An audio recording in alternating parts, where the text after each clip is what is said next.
All right, just a couple minutes after 6:30. Thank you so much, everyone, for being here tonight virtually. Um, my name is Greer Luce. I am the Curator of Education and Public Programs at Morven Museum and Garden. I'm pleased to welcome you to Meet the Hello Girls with tonight's fabulous speaker, Melissa Ziobro. This program is presented in collaboration with Morven's current exhibition, Ma Bell, the Mother of Invention in New Jersey. The exhibit explores the history, breakthrough inventions, and incredible minds of Bell Telephone Laboratories, ultimately showcasing the ways in which New Jersey-born creations came to be the building blocks of today's technology.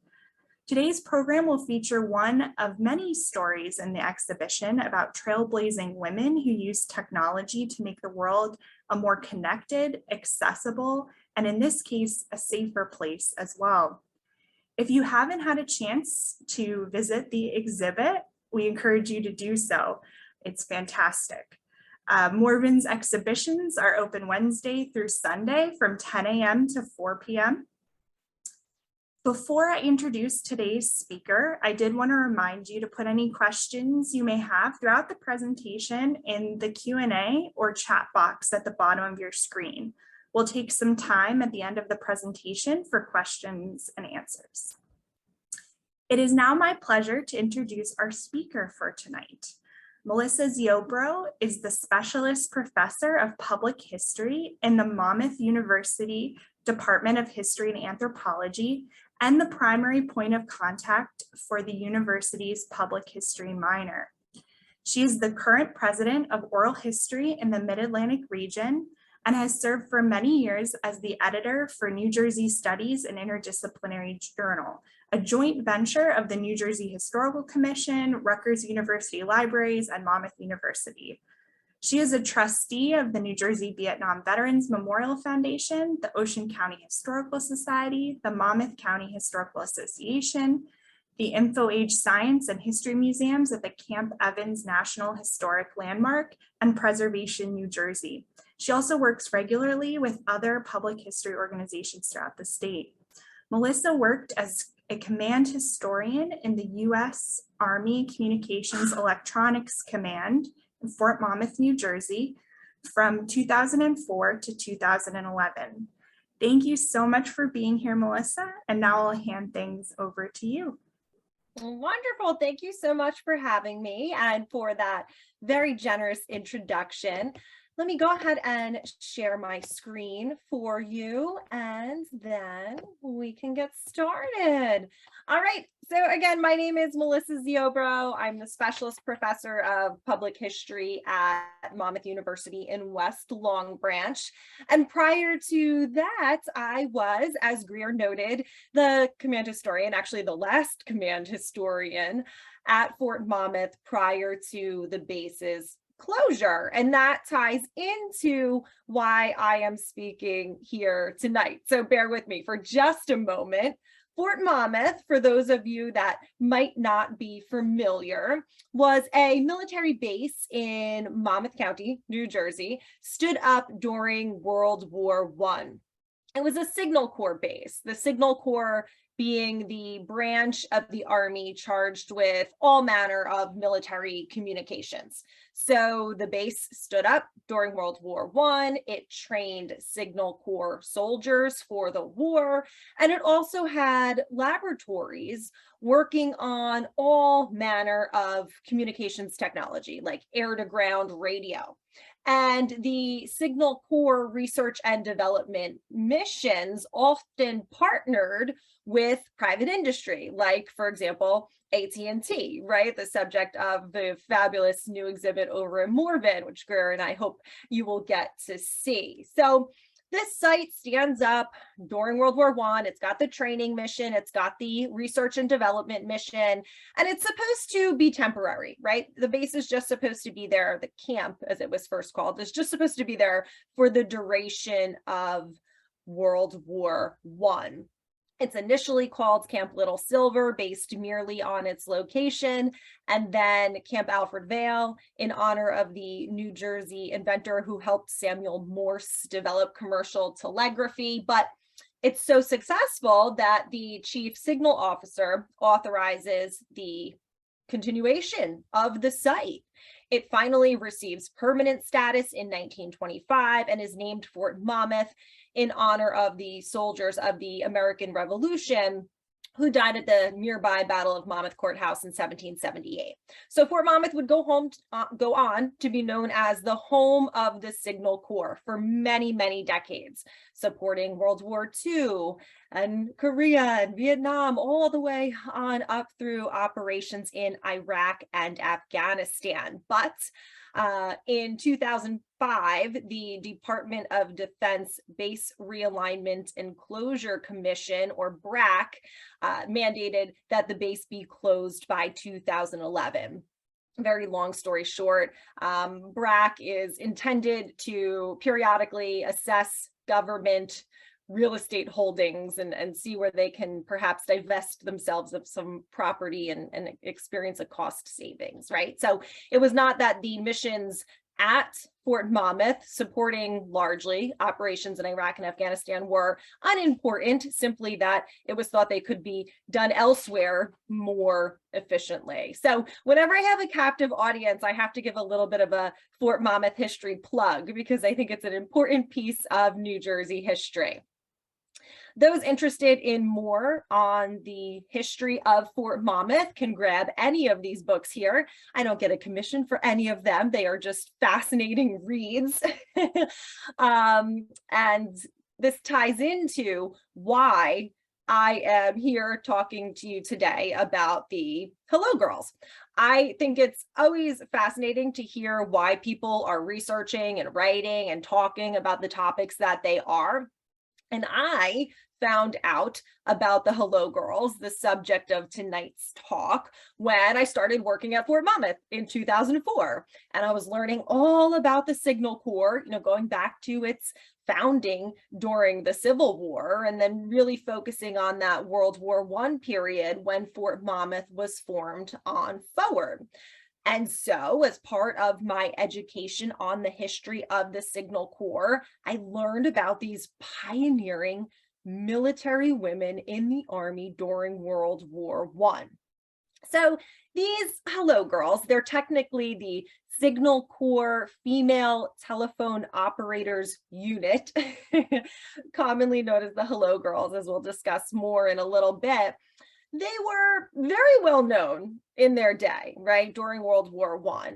And you could go back in the historiography, military historiography, and find references to the Hello Girls. For example, there is a great 1982 article in the magazine called Army by Karen Hillerick titled Black Jack's Girls, of course, for General Pershing. They are covered in Rebecca Robbins Rain's excellent history, Getting the Message Through, which is a branch history of the U.S. Army Signal Corps. And they're, of course, covered in other internal Army documents and archives, but they weren't really widely known. I'm a history major. I had never heard about them. And these are not mass market publications that we're talking about. So the general public, as we're into the, end of the 20th into the 21st century, they didn't know a lot about the Hello Girls. That starts to change with the World War I centennial years. If we've got history buffs here on the Zoom tonight, that during the World War I centennial years, there was a lot of new content coming out as historians and journalists sought to uncover new aspects of the war, to reinterpret certain aspects of the war. And so the Hello Girls started to get a lot more attention during the centennial years. If after we finished tonight, you find the Hello Girls story interesting, I urge you to get that book you see on the bottom right there, The Hello Girls by Elizabeth Cobbs. It comes out during the centennial years, and it is the most thorough study of the Hello Girls that has been done to date. It's absolutely phenomenal. If you are more of a visual learner, there is a Hello Girls documentary that you can find on Amazon Prime. There's some historical fiction that came out on the top right there, featuring the Hello Girls as central characters. For our younger readers, or hey, for anyone of any age, there is a wonderful illustrated history, in the graphic novel style, which you can see on the top left. Grace Banker and the Hello Girls Answer the Call. So all of this wonderful scholarship, kind of revisiting the women's legacy during the centennial years. There was even, and I'm going to attempt to get tricky with my technology here, hopefully it works, because it worked during my test with Greer. There was even a Broadway musical that came out about the Hello Girls. I would love to show you just the briefest snippet about the Broadway musical. So give me just 1 second as I switch my screen here for you. There may be men here who are ready to doubt. We got the guts to cut the mustard. As soon as we're in here, they're gonna find out that when everything goes through and they're saying no through, we'll save the day and find a way of getting the calls through. Let's go, girls. We're the Hello Girls, and we'll be shaking up that stodgy status quo, girls. So that shows you just a little bit about even the musical that has been celebrating the Hello Girls these past few years. So I'm an educator, right? I provide a lot of scaffolding. With all of that scaffolding and all of that context, let us now jump in and thoroughly explore the story of these pioneering women. So the U.S. Army had only occasionally used women, and usually in what it deemed to be gender appropriate roles.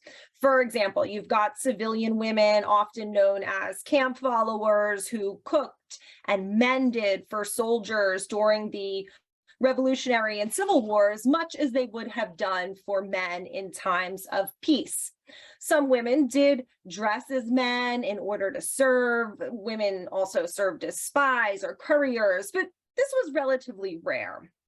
Women did act as nurses during the Revolutionary and Civil Wars, despite a lot of concerns about the close contact with men's bodies that would have required. But the Army Nurse Corps did not become officially part of the medical department until 1901.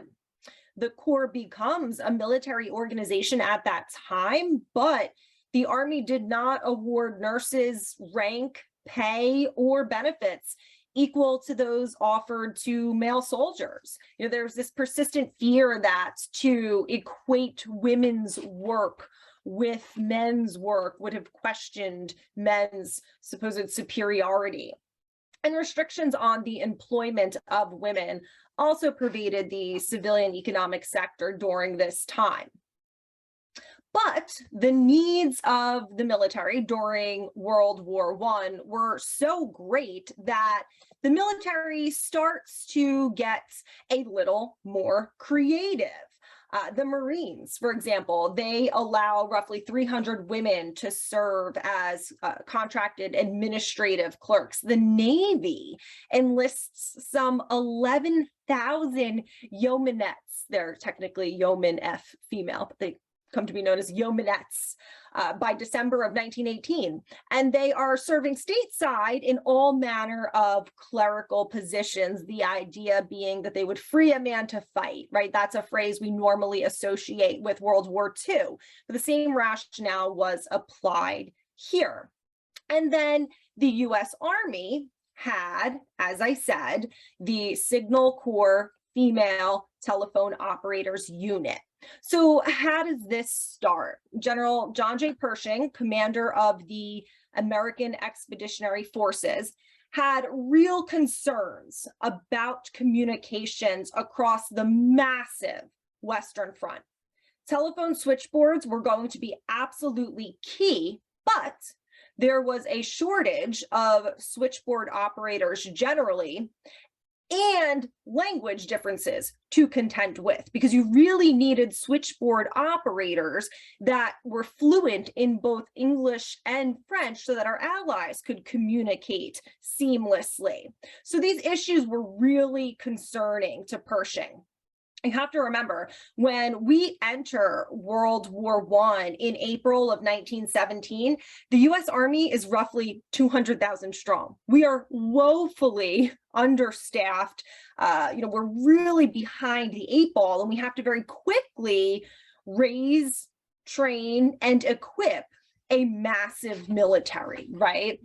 So several of the officers of the Army Signal Corps propose that they recruit bilingual American women to help with this problem. Who's going to do the communicating, right? It's a massive front. We need people who are skilled telephone operators. They've got to be fluent in both English and French. The Army doesn't have a pool of existing people to pull from, so who's going to do this work?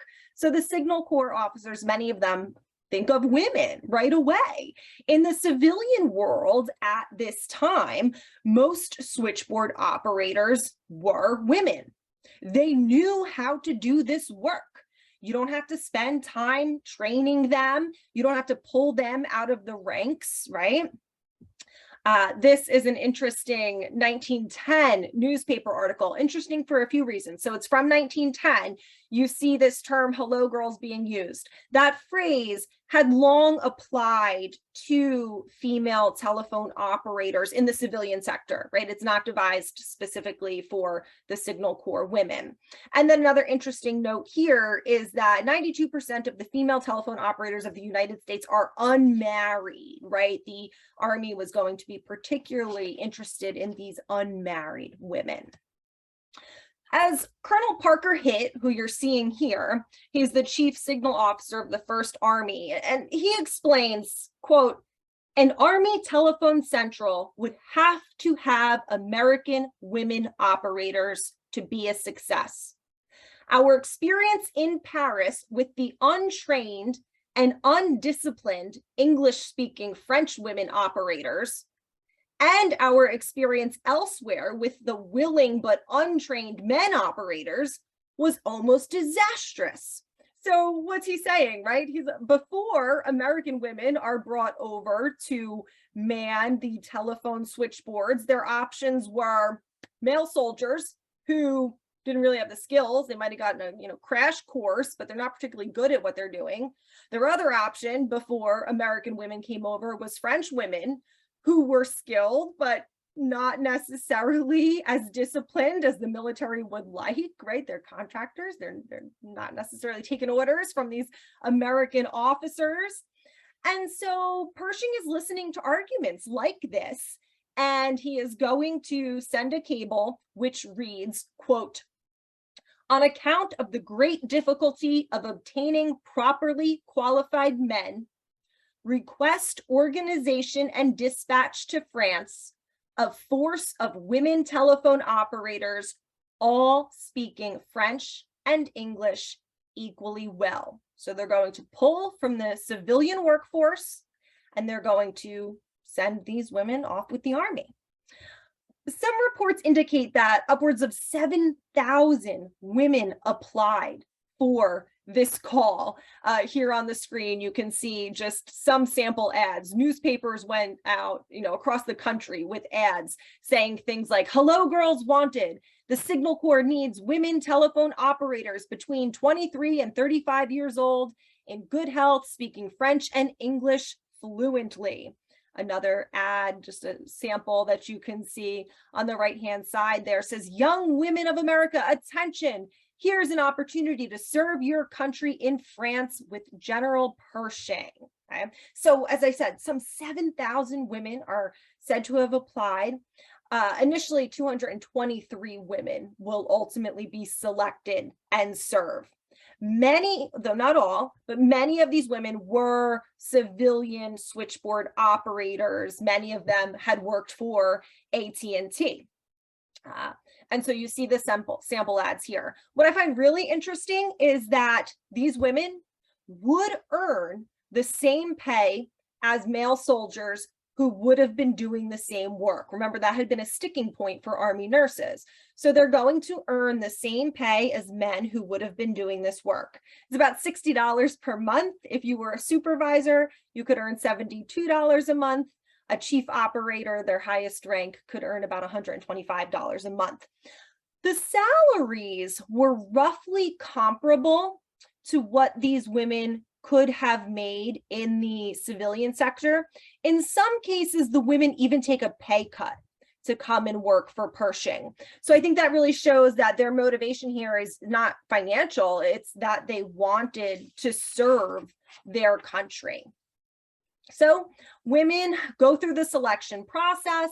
Those who are chosen are now inducted into the Army. Much of their Signal Corps training takes place at Camp Franklin. You can see them here. It's now part of Fort George G. Meade in Maryland. There are many officers from AT&T who are helping with this training as well. The Signal Corps and AT&T has a very close relationship during this conflict. Many high-ranking AT&T executives are commissioned, and they put on Signal Corps uniforms and essentially continued to do the jobs that they were doing before the war, but now in a Signal Corps uniform. And AT&T is mustering, whole battalions for the Signal Corps. So there's a very close relationship between AT&T and the Signal Corps. So the women go through their military training. They have to purchase regulation uniforms, right? They're not wearing civilian clothing. They are told these are the regulation uniforms that you must have. They have, U.S. Army crests. They have Signal Corps crests. They wear, dog tags, such as they were during World War I. They have various different, arm patches and bands that denote their ranks and things like that. What you see on the left here is just an article from an old Fort Monmouth newspaper showing the evolution of women's uniforms over the years. And the World War I Signal Corps uniform is on the right in that photo. They were actually like a dark blue. As Elizabeth Cobbs notes in her book, uniforms and brass insignia conferred status. They were badges of authority that protected captured soldiers from being executed as spies or criminals. As recruiters assisting the Army explained to women, if captured, they would be entitled to the privileges of prisoners of war. For any offense against military regulations, they would be subject to court-martial. The article on the right-hand side of your screen just again talks about the uniforms that are prescribed by the War College, how they will have to say farewell to any other kinds of dresses from the day they start work until it is over there. Okay, so I'm very purposely lingering on the uniforms, on the women's status, because you're going to see it's going to come into question. You can see a little more talk about the uniforms here. This is an article talking about how telephone operators were received over there, and on the bottom I've got circled, it says, "Hello girls here in real Army duds," right? So were these women soldiers? The initial language that was used in recruiting was a little bit unclear. The women and the press, as we are going to see, certainly seemed to think that the women were enlisting. September 27th article that you see here, right, is talking about their real Army duds. Here's another just example kind of showing how the women were viewed at the time. This is an essay written by one hello girl, Millicent Martin. She is writing for a women's magazine called The Green Book in 1919. And let's just look at her language. She's talking about this period when the women had completed their training. They've got their uniforms and the whole kit that they were required to assemble. And they are in Hoboken, right? The major port of embarkation where soldiers are going through. They're in Hoboken waiting to deploy on a troop ship. And she talks about, you know, how they have to hop out of bed at 7 a.m. and go through what we called a pajama drill in the cold, bare room. She writes, making a military person out of a frivolous girl is an interesting and difficult evolution. And it goes on and on. Later in the essay, she talks about how the whole ride over on the troop ship, they were forced to continue their drills and to continue with, you know, military life the whole way over. Elizabeth Cobbs writes how many of the women bobbed their hair on the journey for sake of ease when they got to where they were going. And I found this, which I think is just adorable, as the women disembarked in Liverpool, male soldiers reportedly serenaded them with this song. Good morning, Lady Telephone, with your hair cut just as short as mine. Good morning, Mrs. Telephone, you're looking surely fine. Ashes to ashes and dust to dust. If the engineers don't get you, the signal corps must. Good morning, Lady Telephone. I'll love you till the end of time. So I find it very interesting that the men seemed rather, you know, very accepting of these women. I've done a lot of research and writing about the incredible consternation that the military's enlistment of women during World War II caused. And you don't quite see as much of that here. There were, of course, still people who are concerned by the upended gender norms, but you know, by and large, these women, you know, were accepted, were welcome at the time for the important job that they were going to do.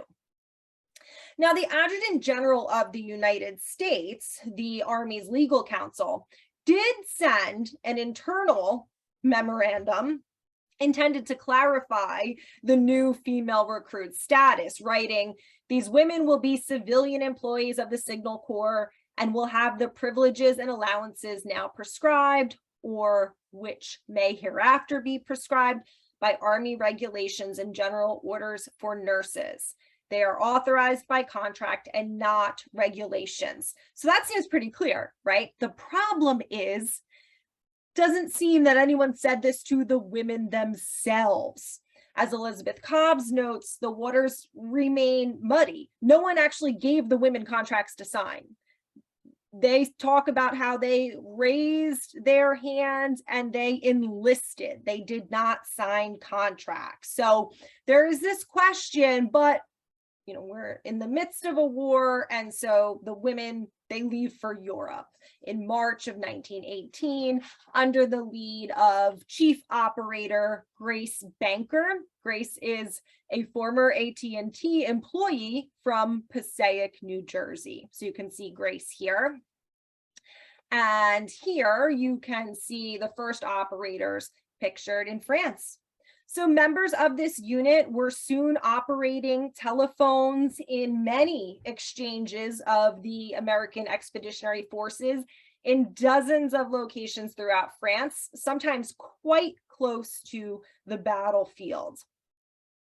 And like I said, the women really embed themselves quickly and seem to get a lot of well-deserved respect from the men they are serving with. This is an article about housing girl workers with our army in France. And I want to call out just some highlights. It says, our Signal Corps girls give no trouble, but do fine work, go on time, and take care of themselves. You know, it talks about how the telephone girls wanted to go to the front. They made a formal petition and it was granted, as much as is compatible with chivalry. I love that caveat. But the women are saying, we are doing great work. You need us as close to the front lines as possible. Don't hold back because we're women. Get us as close as we can where we can be helpful. And there's another quote here from a colonel who says, they hold the exchange in cases of flood, train wrecks, catastrophes, strikes, fire, and troubles. It is a characteristic of the American girl when she feels that she forms a part of a corps, right? That they are rising to the challenge. So speaking of how effective the women were and why they deserved this respect, it reportedly took the average male operator 60 seconds to make a connection, while the average female operator could make it in 10 seconds, right? And when there are lives on the line, every second matters. During the Meuse-Argonne offensive, a team of telephone operators accompanied Pershing and maintained communications around the clock. Each of these operators near the front line managed up to 50 phone lines connected to the Army's operations section. As described by one of the operators, quote, every order for an infantry advance, a barrage preparatory to the taking of a new objective. In fact, an order for every troop movement came over the fighting lines, as we called them, right? Because command leadership needs to communicate if they are to function effectively, if they are to win battles. And these women allowed them to do that. Here you can see Pershing himself reviewing the women. For them, they hobnobbed with Pershing all the time, so it would not have been that big a deal. The operators often lived and worked in really Spartan conditions. As you can see here, hanging on the backs of their chairs, they were issued gas masks and steel helmets for protection due to working close to the front lines. Oftentimes, they would be woken from their sleep by air raids. They could, see the flash and hear the rumble from the large guns. They worked really long shifts close to the front before rotating back behind the lines. The women were not just really effective. Their very presence there was thought to improve morale. I think that's really interesting and not to be overlooked. For example, on the right-hand side, you see I've highlighted, American officers have been pleasantly surprised when taking up the telephone receiver to hear the familiar number, please, or lines busy instead of the usual French equivalent. You can find again and again men writing about how much it meant to them to hear an American woman's voice, right? Because it reminded them of a sister, a sweetheart, a mother, a wife. And I think that morale angle is really, really interesting. I have a friend who is a high school history teacher, and he's always looking for primary sources to use with his students. He found a stash of World War I letters, which is what you're seeing on the left-hand side here. And the letter talks about how we haven't had any dances yet, but there's some hello girls here now, some telephone girls here, and how that's really going to spice things up around here. So I think that's an interesting, very human aspect of this story too. Although the women are kind of lost to history for a time, as I noted, they were very well known during the war years themselves and quite popular. Here you can see a Ywca poster, which let's, put on my teacher hat, let's analyze this document for a minute, right? It clearly shows the women right in the thick of things. She is calmly connecting a call while just outside her window, you see the troops amassed and the smoke and the fire, right? So there was this public perception that these women were right in the midst of things. They were often covered in newspaper articles around the globe. This is a newspaper article from Alaska in 1918, and it talks about American hello girls ready for service over there. This is one from The Sun, a New York newspaper dated 1918 as well, and it talks about brave girl soldiers of the switchboard.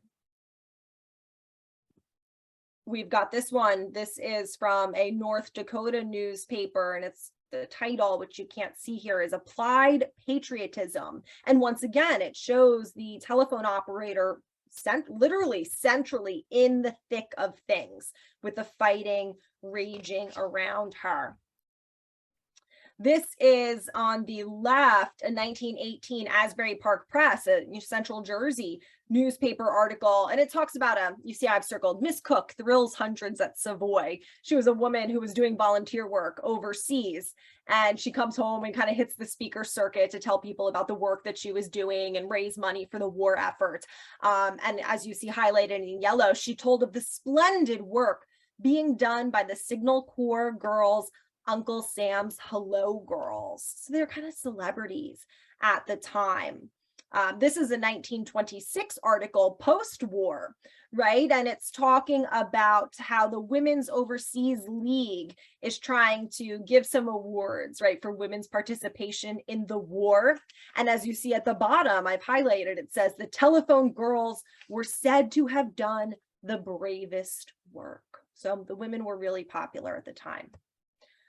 This service was not without its dangers, right? There's a lot of talk even today about what roles women should fulfill in the military and can they be in combat. Women have been finding themselves in combat situations for generations, whether or not they were technically allowed in combat.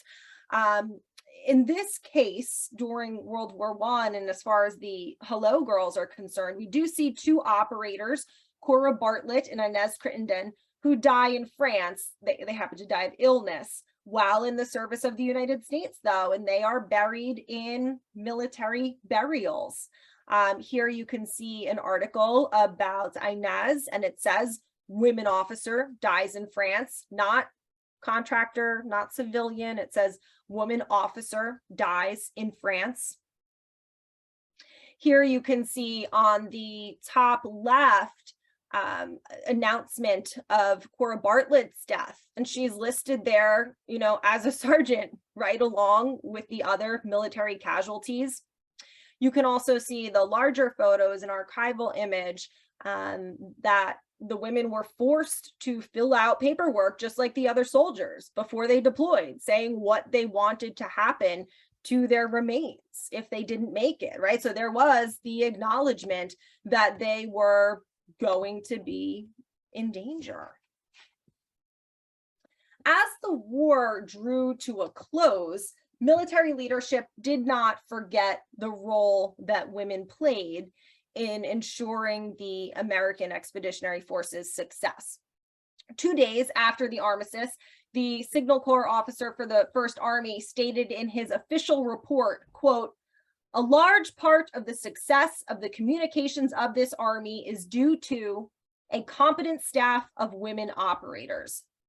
30 of the operators received special commendations, many of them signed personally by General Pershing. The chief operator, Jersey girl, former AT&T employee Grace Banker, she is even awarded the Distinguished Service Medal with a commendation that reads in part, she served with exceptional ability as chief operator in the Signal Corps Exchange at General Headquarters, American Expeditionary Forces. By untiring devotion to her exacting duties under trying conditions, she did much to assure the success of the Army." Out of 160,000 eligible Signal Corps officers, you know, people that could have gotten this award, Banker was one of only 18 individuals to get it, right? Again, showing, you know, how important these women were. This is just a 1919 article about Banker's award, and it reads in part, Miss Grace D. Banker of Passaic, New Jersey, has received the Distinguished Service Medal for exceedingly meritorious and distinguished service. Just kind of interesting, the press and public, as I said, remained largely aware of and supportive of these women. This is an article from 1919 in Ocean County, New Jersey newspaper, and it's talking about, you know, it is difficult for us to realize the scope of the work that has been done and is still being accomplished by the telephone operators in France. Grace Banker herself receives like the celebrity status. This is a newspaper article from 1922. The press is still following her movements, many years post-war, as she's now getting married. So something of, today's reality TV stars, right? It's reminiscent of, but we're jumping ahead a little bit. The operators were considered essential even after hostilities ceased. So the fighting stops, right? We have the armistice, but then you have to negotiate the peace, right? There's going to be the Paris Peace Conference and everything. And many of the women are going to have to stay for that, even as, rank and file soldiers begin to be sent home. So many of the women are just going to transfer to Paris, to the occupation army in Germany, and continue their duties. Individual operators were gradually discharged, one by one as they could be spared throughout 1919, with the final operator not being discharged until January of 1920. Because of their role in logistics, they were some of the last Army personnel to come home to the United States.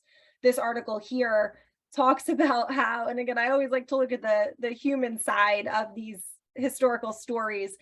Some of the women who are in France going to a party at General Pershing's chateau, and they talk about how they were taken there in limousines and they had tea, and it threatened to be a rather stiff party until General Pershing said, "Let's take up the rug and have a little music." The general danced with mostly all of the guests, and believe me, he is a wonderful dancer, right? So kind of an interest. These are young women, right, away from home, doing this incredibly important and I'm sure very stressful and straining work, but also, finding time to enjoy this adventure a bit. Sometimes romance even flourished between the Hello Girls and male soldiers, although it was very much discouraged. This is an excerpt from a 1930 article titled "When Woodrow Wilson Began to Break." It's by the former White House Social Secretary Edith Helm, and she, in this article, she's talking about her time generally at the Paris Peace Conference, but she tells this one anecdote about a soldier who marries a hello girl, and he is trying to get her home on a certain ship, because these women, again, they can't just go home whenever they want. They have orders. They're soldiers. They're going to go home when they're told, on the ship they're told. So this particular soldier, he's married a hello girl. He wants them to go home, together. And he's like, who can I ask for a favor? So he's like, let me try. This lady's got to have pull. She's the White House Social Secretary. She's traveling with Wilson. And so she's like, I don't know, but I'll see what I can do. And so the social secretary goes and approaches this higher ranking Signal Corps officer, and she's trying to plead with him, and she talks about, come on, young love, don't you have a soft spot for young love? And he says, "Madam, I have none. I have just secured a divorce from my wife and I am well rid of her." So no, he doesn't want to hear about young love, right? But again, these human stories that pop up.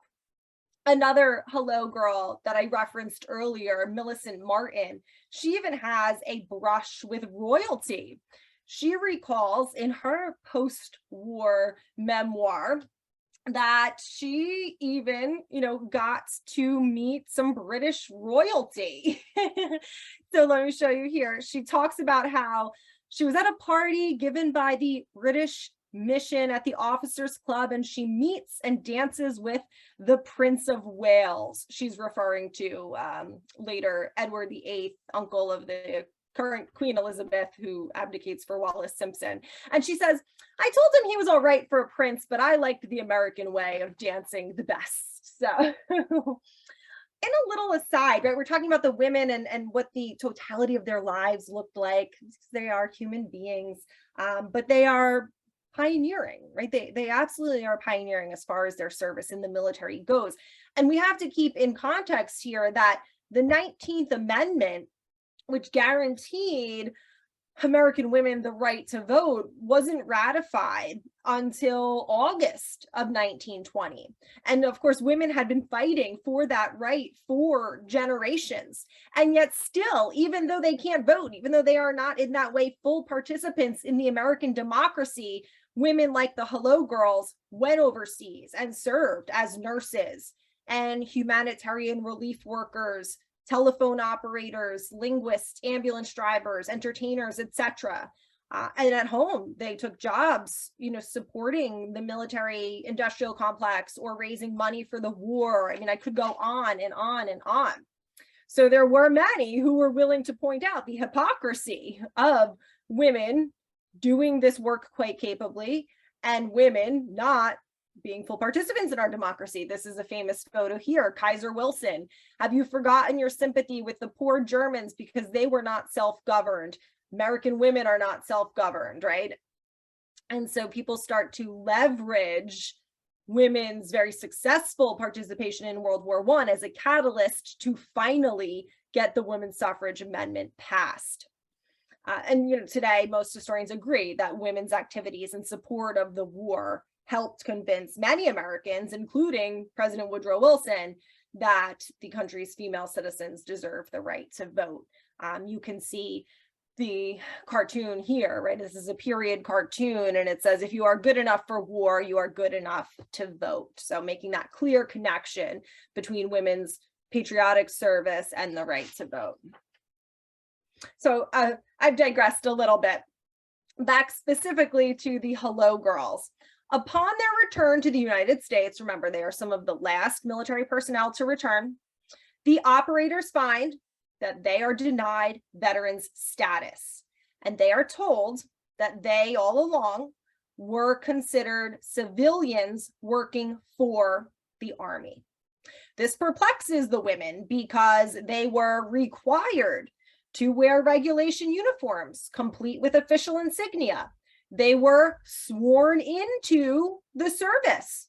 They were repeatedly reminded that they had to follow all Army regulations. So getting home and being told that they are not veterans and not due any of the veterans' benefits is a real affront to them, but it also has very concrete ramifications. For example, they can't get veterans health care in military hospitals. There are cash bonuses that they are now being shut out of. They can't get flags on their coffins. They are no longer eligible for certain medals that they had been promised. So this is very, very upsetting to most of the Hello Girls. Now, interestingly, the Navy's yeomanettes were given veterans benefits and eligible to do things like join the American Legion, get their veterans bonuses, etc. So there were men in the Army who came to the defense of the Hello Girls, like Chief Signal Officer General George Owen Squire, who's pictured here, but to no avail. In the post-war transition period, this winds up kind of getting lost in the shuffle. And veterans benefits, again, it's not just a matter of ego. It's not just a matter of words on a piece of paper. Veteran status would have really made a difference in some of these women's lives. Here's an article from 1925 talking about the plight of some women who served in the war. And it says at the end, in summation, we are a prosperous nation.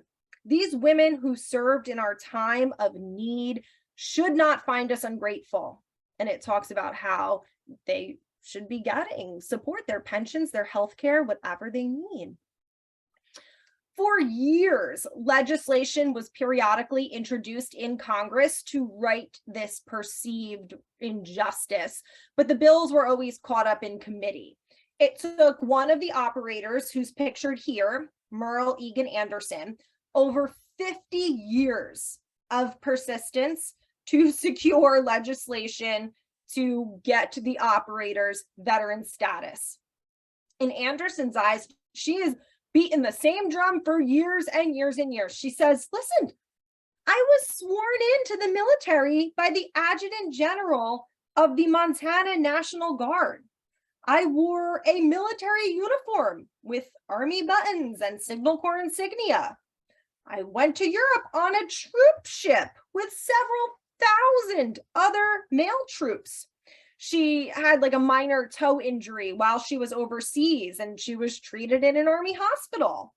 She talks about, as I've said, how they were forced to follow military regulations. And she says, quote, "We were at all times under the command of male Army Signal Corps officers and constantly reminded that we were in the Army." She even talks about when she finally makes it back to the United States, she has a question about her travel orders, like how she's allowed to go home. And she is told, "Young lady, you are still in the Army and you will do what you are told." So all of these years, these decades later, Merle finally wins the case. And President Jimmy Carter will be, from World War I to President Jimmy Carter, will be the one who signs the bill allowing women to receive their deserved recognition. Of course, few of the operators who had returned home after the war were still alive to receive their discharge papers in 1979. This is a quick note I always bring up because some might bristle and say, why do they get called girls? They are clearly full-grown women. So as I noted earlier, hello girls that was common parlance for women telephone operators generally. You can see some of newspaper coverage talking about the hello girls as suffragettes, right? So the examples go on and on. This is a funny snippet from the diary of a woman who, is an immigrant to the United States. And she jokingly says, "In the United States, they address you as girl, even if you are a grandmother," right? So that was the language of the time. And so I'm just using it to be period appropriate. In a little bit of an epilogue, despite the regrettable lag in official recognition for these women, proponents of using women in the military during the next big crisis, World War II, they often cited the Signal Corps' success using women in World War I. Here you can see an article from 1941, and they're talking about getting the Women's Army Auxiliary Corps together. And they talk about how, during World War I and during the peace observations, these hello girls were so very critical. So the hello girls, even as they were being denied veteran status, they were being used as an example to justify the use of women in World War II. And this discussion about whether or not they were going to use women in World War II comes with a lot of heated debate about whether or not women generals are going to rush around the country telling the commanding officers of posts how to run their business. This is a quote from the Congressional Record. Ready for it?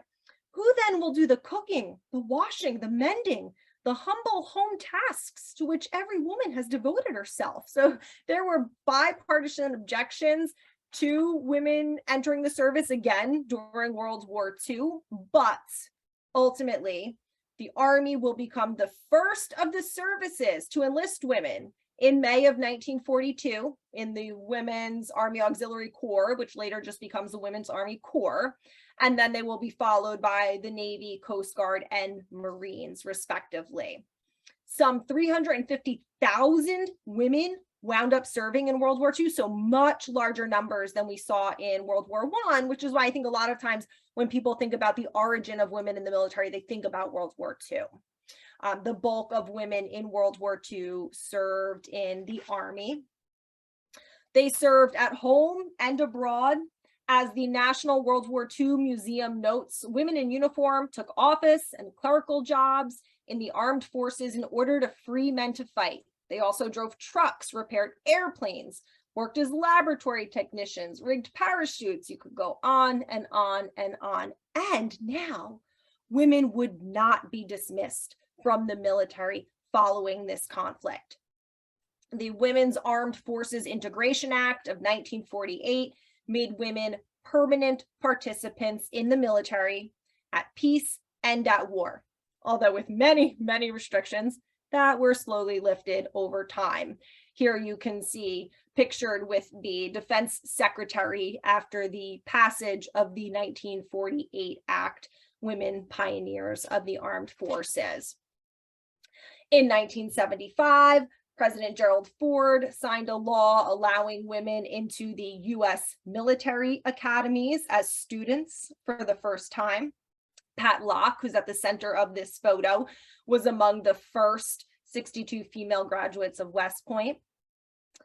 And the Women's Army Corps, as a separate corps of the Army, was formally disestablished in 1978, as you can see a little press blurb about here.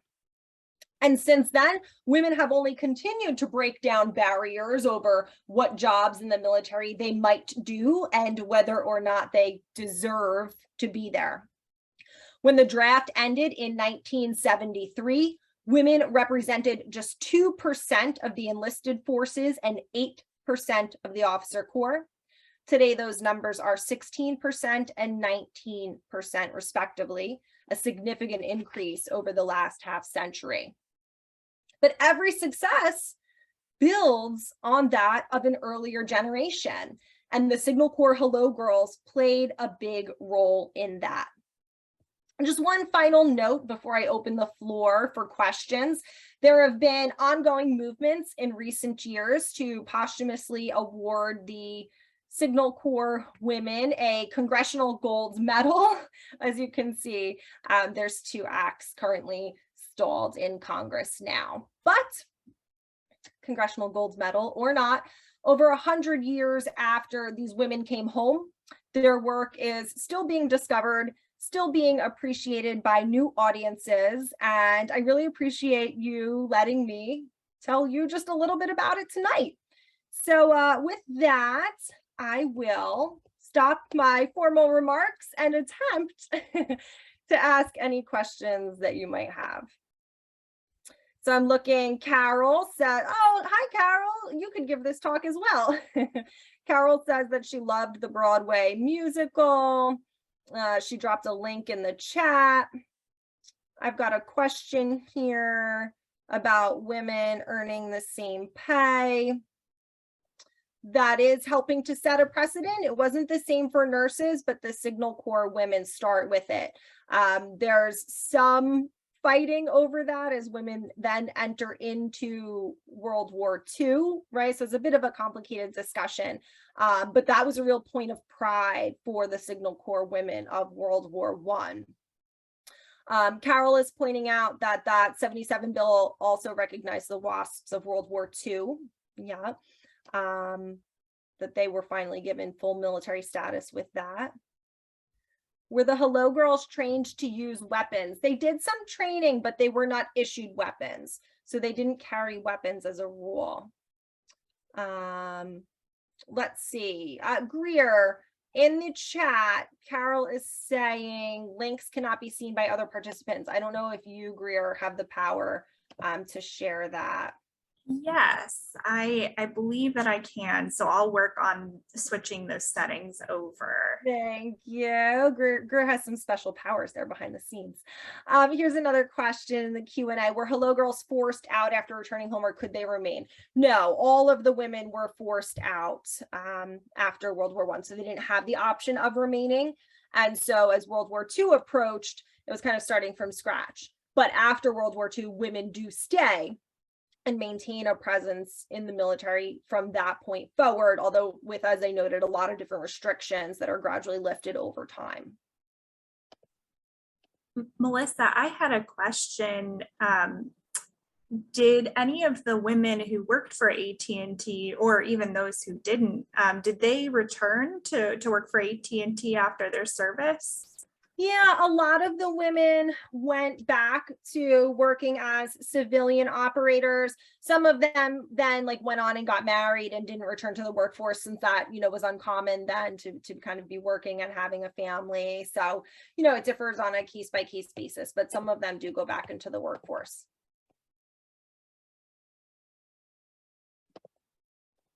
I'm toggling back and forth here. Let's say.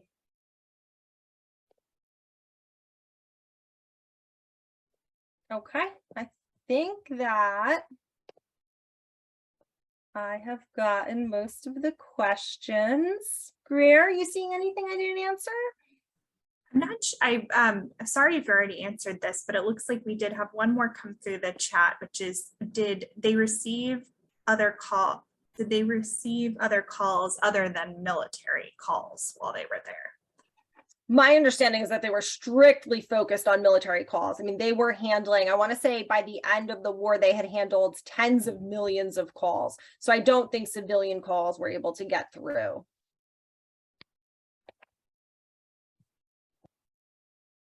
Was there a preponderance of hello girls from New England or Louisiana? I want to know a little more about what's behind Ed's question there. So my understanding is they come from across the country.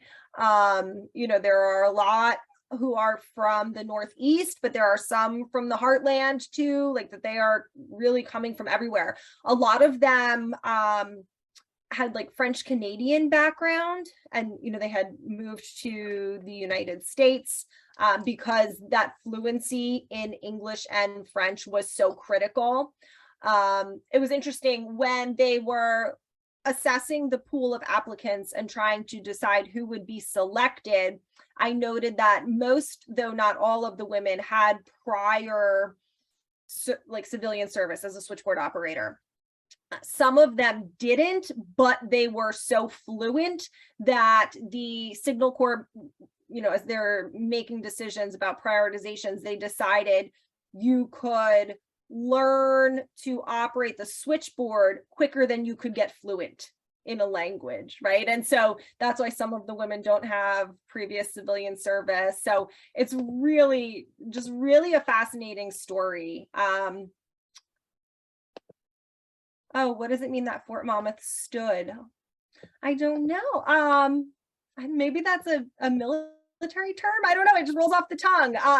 Yeah, we say stood up, like a base stood up or a command stood up. Just kind of means like when it started. I guess that's military lingo. I didn't think of it that way, so sorry about that. But it just means that's when it started.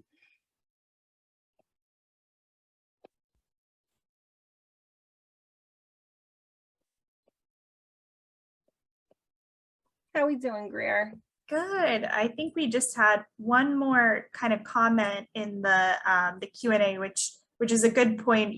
Places like Louisiana, where French culture may be the strongest for the bilingual aspect of things. Yeah, because that was critical. Yeah.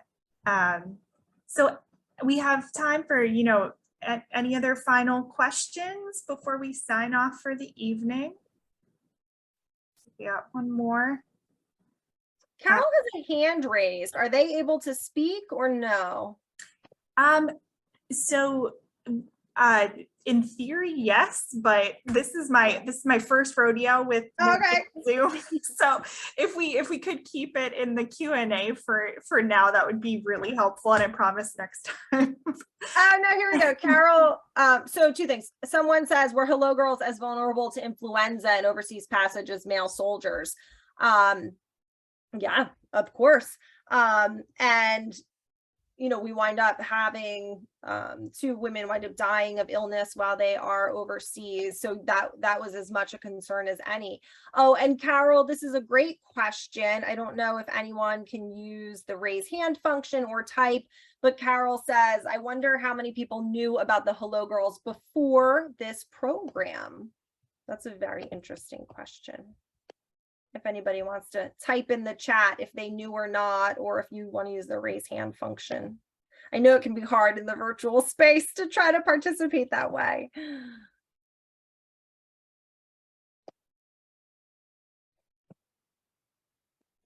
So Greer, I actually haven't been to the exhibit yet because I kept saying, oh, well, I'll see it when I go speak. Are the Hello Girls in the exhibit?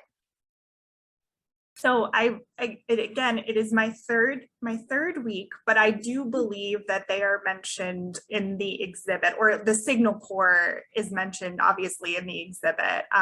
But I could be wrong. I know this is the threat of women and people of color and breakthroughs in technology and AT&T is a big theme in the exhibition. And I know that there's a section dedicated to the Signal Corps, so I should know the answer to that, but definitely come see the exhibition. Yeah, and then point to note, the relationship between the Signal Corps and AT&T and other, private companies as well, but the Signal Corps and AT&T specifically continues then, for decades. Fort Monmouth is very close to Bell Labs and Homedale, right? So they had this really close working relationship that long outlasts this experience during World War I. Yes, absolutely. And that definitely is explored in the exhibit. And I did see one final question pop into the Q&A. How long will the exhibition be up? It will be up through March of 2023. So for another couple of months. So maybe when it's not hot as the blazes outside and people are more willing to be out and about, right? Everybody can make sure they get there. Yes, absolutely. Please do. Melissa, thank you so much for being with us tonight and for sharing this important story I certainly didn't know about. So it was really interesting, and I know that World War I in general tends to, from the American context, be a little bit overlooked at times, and to know that these women, really set this precedent for our history is really interesting and an important part of the larger story told through the exhibition as well. So thank you so much for being here and providing that context. Awesome. We've got the social, the political, the military history all rolled into one with this really engaging story. So thank you for having me. Thank you to our audience. And if anybody has any questions at all, please, that's my email. Don't hesitate to reach out, and I am happy to continue the conversation with you there that way. Okay? Excellent. Well, have a wonderful night, everyone. And thank you again, Melissa. Awesome. Thanks. Have a great night, everybody. Take care.